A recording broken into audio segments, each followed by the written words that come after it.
इस फिल्म की शुरुआत होती है सेरा नामी एक औरत और उसके छोटे बेटे क्रिस से।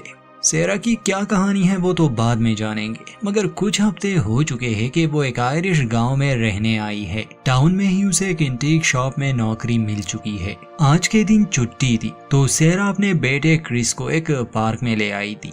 वो काफी खुश था। फिर जब ये लोग घर वापस आ रहे थे तो क्रिस अपनी माँ से जिद कर रहा था कि उसे बाइक चाहिए, जिसकी इजाजत सेरा नहीं दे रही थी। अचानक से इनके गाड़ी के सामने आ जाती है एक बूढ़ी औरत। अगर ठीक समय पर सेरा गाड़ी को ना रोकती तो शायद वो उसे कुचल देती। इस औरत का नाम नौरीन है। इसकी दिमागी हालत ठीक नहीं है और ये पास में ही रहती है। खैर, सेरा को इसके बारे में ज्यादा पता नहीं है क्योंकि वो हाल ही में यहाँ आई है। उसे नौरीन से काफी डर लगता था। सेरा उससे माफी मांगती है कि मैंने आपको देखा ही नहीं, आप अचानक से सामने आई। गाड़ी का साइड ग्लास टूट चुका था, इसलिए सेरा वो लेने जाती है और गाड़ी में बैठकर सीधा अपने घर की तरफ जाने लगी। घर आने के बाद हम देखते हैं कि पिछले कुछ दिनों से सेरा इस घर को रेनोवेट करने में लगी है। अक्सर वो और क्रिस एक खेल खेलते जिसमें वो फनी फेस बनाते। जो पहले हंसा मतलब कि वो हार गया। बाद में सेरा को घर के बेसमेंट से कुछ आवाजें आती हैं। जब वो चेक करने जाती है तो क्रिस जो अपने कमरे में था चिल्लाने लगा। सेरा उसके पास जाती है। असल में वो एक मकड़ी से डर रहा था। सेरा उस मकड़ी को मारती नहीं बल्कि एक जार में बंद कर देती है। वो उसे बाहर छोड़ने वाली थी मगर क्रिस को गुस्सा आया। वो उस मकड़ी को मारने का कह रहा था। कहता है कि अगर डेड होती तो वो इसे मेरे लिए जरूर मारते। इस बात पर सेरा के हाव भाव बदल जाते हैं। कहती है कि मैं डेड की तरह नहीं हूँ। जैसे ही सेरा जार खोलती है क्रिस मकड़ी को कुचल देता है। अपनी माँ से पूछता है कि डैड हमारे साथ क्यों नहीं है। सेरा जवाब देती है कि वो हमारे साथ नहीं रह सकते। ये सुनकर क्रिस कहता है कि जब हम यहाँ आ रहे थे आपने कहा कि वो भी आएंगे, आप एक झूठी है। और ये कहकर वो गुस्से में जंगल की ओर भाग जाता है। इनका घर जंगल के करीब ही था। सेरा उसके पीछे जाती है, उसे आवाजें देती है मगर वो अपनी माँ की बात नहीं सुन रहा था। सेरा जंगल में काफी दूर निकल आती है। उसे क्रिस नहीं मिल रहा था। खैर, कुछ आगे जाने पर वो देखती है कि जंगल में एक बहुत बड़ा गड्ढा बना हुआ है। ये काफी बड़ा था और गहरा भी।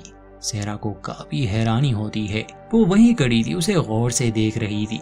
उसे एक अजीब सा एहसास भी हो रहा था। तभी क्रिस वहां जाता है, अपनी माँ से माफी मांगता है और सेरा उसे गले से लगाती है। जाते जाते क्रिस उस गड्ढे की तरफ इशारा करता है, पूछता है कि ये क्या है, मगर उसकी माँ कुछ नहीं बताती। दिन गुजर जाते हैं। एक दिन जब सेरा क्रिस को स्कूल लेने गई थी तो उसके हाथ में एक पैम्पलेट था। सेरा उसे कहती है कि तुम्हें उस शो में हिस्सा लेना चाहिए, शायद तुम नए दोस्त बना लो। असल में ये लोग नए नए यहाँ आए थे जिससे क्रिस के कोई दोस्त नहीं थे। शाम को सेरा ने अपने कुलीग्स को डिनर पर बुलाया था जिसमें एक स्कूल टीचर लुइस भी थी। खैर, बातों बातों में उस ओल्ड कपल का जिक्र आ जाता है क्योंकि वो यहाँ पास में ही रहते हैं। लुइस का पति उसे कहानी सुनाने को कहता है क्योंकि उनके साथ एक बुरा हादसा हो चुका था। लोगों का मानना था कि नौरीन ने आज से 30 साल पहले अपने बच्चे को मार डाला था, मगर लुइस कहती है कि नहीं, ये सच नहीं है। उसकी दिमागी हालत ठीक नहीं थी। उस बच्चे का नाम जेम्स था। वो हमारे साथ स्कूल में ही था। सब उसे पसंद करते थे। मगर कुछ दिन बाद उसकी माँ स्कूल में आई और अजीब अजीब सी बातें करने लगी। वो कह रही थी कि ये मेरा बेटा नहीं है, कोई बहरूपिया है। शायद वो अपने बेटे को नुकसान पहुंचाना चाहती थी, इसलिए टीचर्स ने उसे एक रूम में बंद कर दिया। फिर पुलिस आई और उसे हॉस्पिटल में एडमिट कर दिया गया। 3 महीने बाद जब वो हॉस्पिटल से डिस्चार्ज हुई तो एक एक्सीडेंट में जेम्स की मौत हो गई। भला एक माँ अपने बच्चे को कैसे मार सकती है? वो एक हादसा था और कुछ नहीं। ये कहानी सेरा के दिमाग में बैठ जाती है। वैसे भी वो उस ओल्ड कपल को जानना चाहती थी। उसी रात एक अजीब सी बात हुई। सेरा अपने रूम में सो रही थी। कुछ आवाजों की वजह से उसकी नींद टूट जाती है। क्रिस को देखने वो उसके कमरे में आती है तो वो अपनी बिस्तर पर नहीं था। इससे सेरा काफी घबरा जाती है। घर का दरवाजा भी खुला था। क्रिस कभी ऐसा नहीं करता, इसलिए उसे ये डर सताने लगा कि शायद कोई उसे ले गया है। घबराहट की हालत में वो जंगल की ओर भागती है, मगर ये बहुत बड़ा जंगल था और क्या पता वो इस रास्ते से आया भी हो या नहीं। सेरा जल्दी से घर में आती है और पुलिस को कॉल मिलाती है। पुलिस वाले घर का एड्रेस पूछ रहे थे मगर सेरा वो नहीं बता पाती। तभी उसे क्रिस की आवाज सुनाई दी जो सामने ही खड़ा था। सेरा हैरानी से देख रही थी। पूछती है कि तुम कहाँ गए थे? तो क्रिस जवाब देता है कि मैं तो कहीं भी नहीं गया था मम्मी, अपने कमरे में सो रहा था। सेरा को कुछ समझ नहीं आता।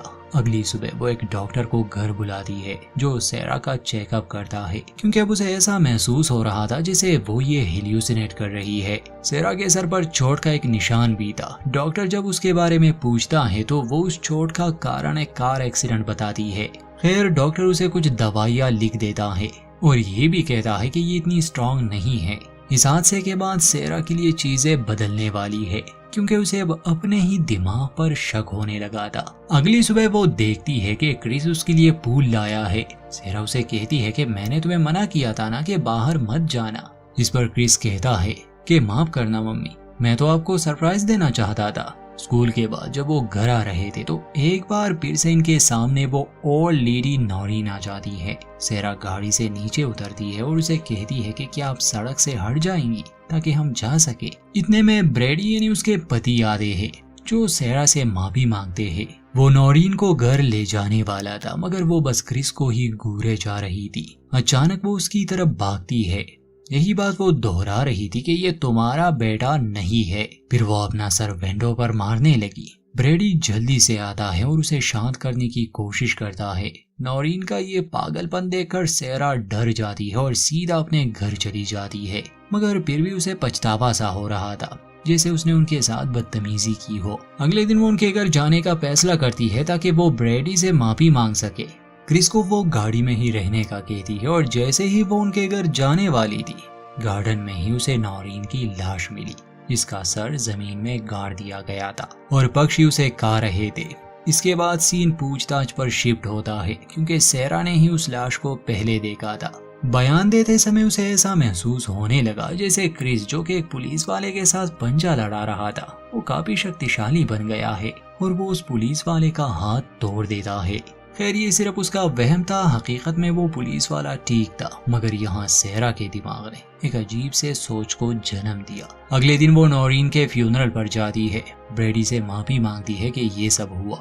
फिर वो उसके बेटे जेम्स के बारे में पूछती है, जिस पर ब्रैडी कहता है कि उसके जन्म पर हम बहुत खुश थे, मगर कुछ साल बाद अचानक से नॉरीन बदल सी गई।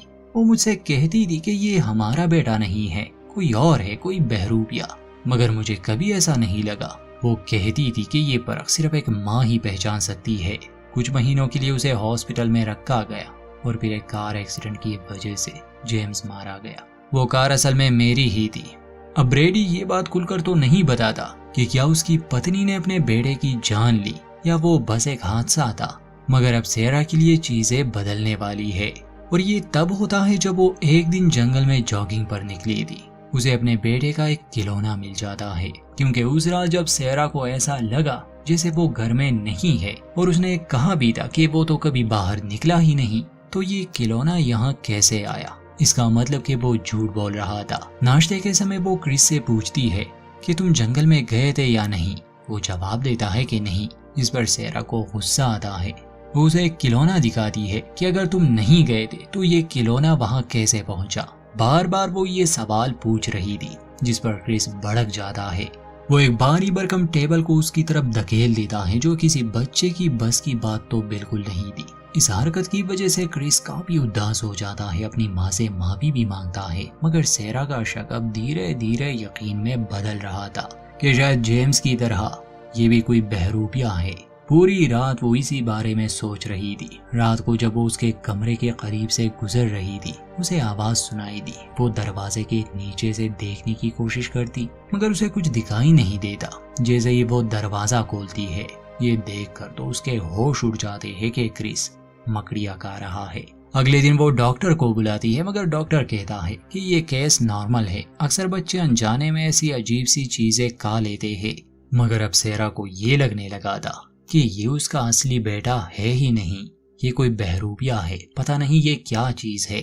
ये उसकी तरह दिखता जरूर है, मगर वो है नहीं। वो डॉक्टर को भी समझाने की कोशिश करती है, मगर डॉक्टर के हिसाब से सेरा इस बारे में कुछ ज्यादा ही सोच रही है। और इस बार हम ये भी जान पाते हैं कि असल में उसके सर पर चोट का जो निशान है वो किसी कार एक्सीडेंट की वजह से नहीं, बल्कि क्रिस के जो पिता थे, सेरा के पति, वो बुरे इंसान थे और वो सेरा को मारा पीटा करते थे। इसलिए उसे छोड़कर वो यहाँ आई। सेरा को यकीन था कि वो जो सोच रही है वो बातें सच हो सकती है। खैर अब से सेरा क्रिस पर नजर रखने लगी। वो नोटिस करती है कि अब क्रिस अपने खिलौनों के साथ नहीं खेलता, बल्कि वो बस टीवी ही देखता रहता है। एक रात वो उसके कमरे में एक कैमरा रख देती है ताकि वो सच जान सके। जब वो कैमरा रख रही थी तब क्रिस आता है। उसे शक होने लगा कि उसकी माँ अजीब सा बर्ताव कर रही है। एक रात सेरा को बुरा सपना भी आता है जिसमें क्रिस उसके सर को जख्मी कर देता है। और कुछ दिन बाद जब उनके स्कूल में एक स्टेज शो था जिसमें क्रिस ने भी हिस्सा लिया था, तो वहाँ भी सेरा को अंत में ऐसा महसूस होने लगा जैसे उसका बेटा कोई इंसान नहीं बल्कि कोई राक्षस हो जो सिर्फ उसके बेटे के रूप में नजर आ रहा है। वो शो से भाग जाती है। टीचर आते हैं, उससे वजह पूछते हैं तो सेम नौरीन की तरह वो रिएक्ट कर रही थी जैसे ये उसका बेटा नहीं हो कोई और हो।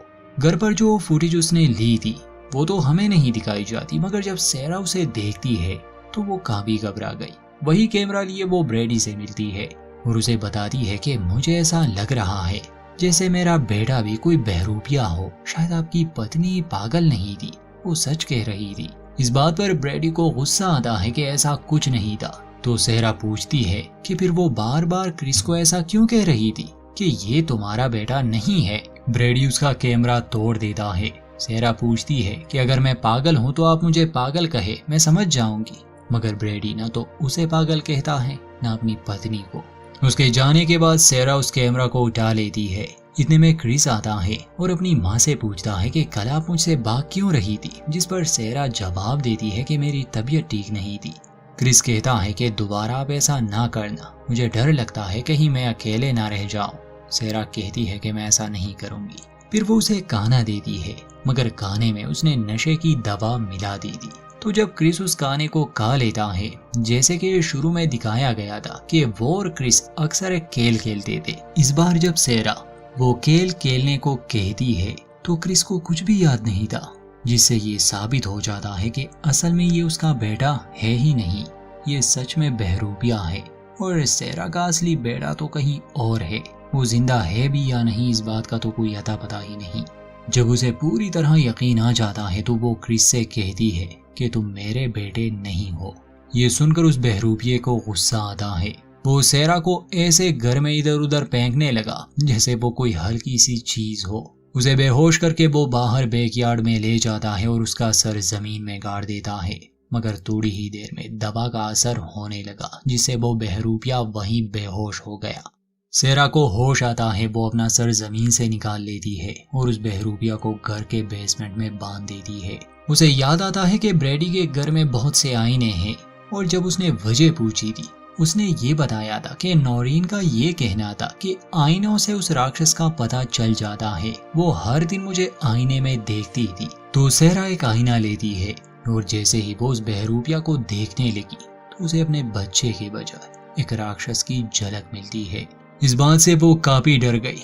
वो राक्षस जैसे ही होश में आता है जोर जोर से आवाजें निकालने लगा। अब सेरा को अपने असली बेटे की फिक्र थी और उसे पता था ये सब कहां से शुरू हुआ। जंगल में बने उस रहस्यमय गड्ढे से वो उसमें चली जाती है।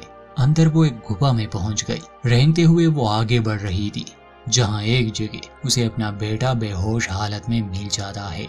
वो उसे ले जाने लगी, मगर तभी इस गुफा में रहने वाले डरावने राक्षस जाग जाते हैं। जब वो निकलने की कोशिश कर रही थी तो उसे अपना भी एक बहरूपिया नजर आता है, मगर किसी तरह वो उस मनहूस जगह से अपने बच्चे को सही सलामत निकालने में सफल रही। वो उस घर को जला देती है क्योंकि बेसमेंट में उसके बच्चे का एक हमशक्ल था ताकि वो भी खत्म हो जाए। और फिर कहानी कुछ महीने बाद की दिखाई जाती है जहाँ सेरा एक शहर में रह रही है। आज भी वो क्रिस पर नजर रखती है और उसने अपने घर में ढेर सारे आईने लगाए हैं। उसे डर है कि कहीं उसकी जगह कोई बहरूपिया ना ले ले। और यहीं पर इस कहानी का अंत। दोस्तों, जमीन के अंदर रहने वाले वो क्रिएचर्स इंसानों के बीच में रहने के लिए ऐसा ही करते थे। असली इंसान को ले जाते, उसका एक हमशक्ल बना देते और बाद में वहां रहने की कोशिश करते। ये एक बेहतरीन कॉन्सेप्ट है।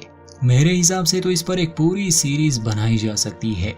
हमारी वीडियो अच्छी लगे तो लाइक करें, स्टोरी को लेकर अपनी राय जरूर दें और सब्सक्राइब करना ना भूलें।